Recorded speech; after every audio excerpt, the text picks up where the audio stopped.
আজকে আমি কাঁচা আমের টক করে দেখাচ্ছি। সবজি দিয়ে কাঁচা আমের টক। সর্ষের তেল দিয়ে দিলাম, অল্প একটু পাঁচ ফোড়ন দিলাম।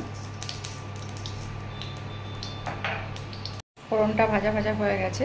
এবার এই আম, কুমড়ো, আলু, মূলো আর বেগুন এটা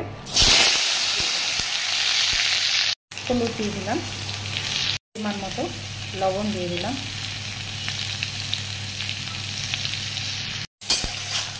একটু নাড়াচাড়া করে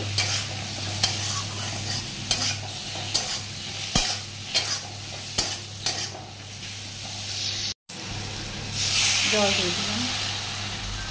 এটা একটু পাতলা পাতলা হয়, খেতে খুব টেস্টি লাগে ঝোলটা। এটা কিছুক্ষণ ঢাকা দিয়ে আমি সিদ্ধ হতে দেব।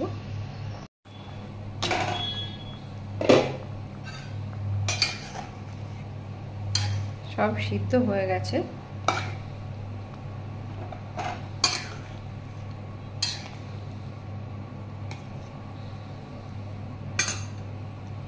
এবার সিদ্ধ হয়ে গেছে বলে আমি পরিমাণ মতো মিষ্টি দিয়ে দেব।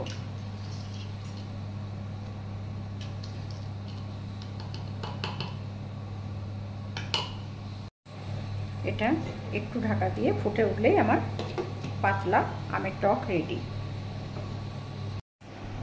টকটা আমার রেডি হয়ে গেছে। এবার এই বড়ি ভাজাগুলো দিয়ে দিলাম। হয়ে গেছে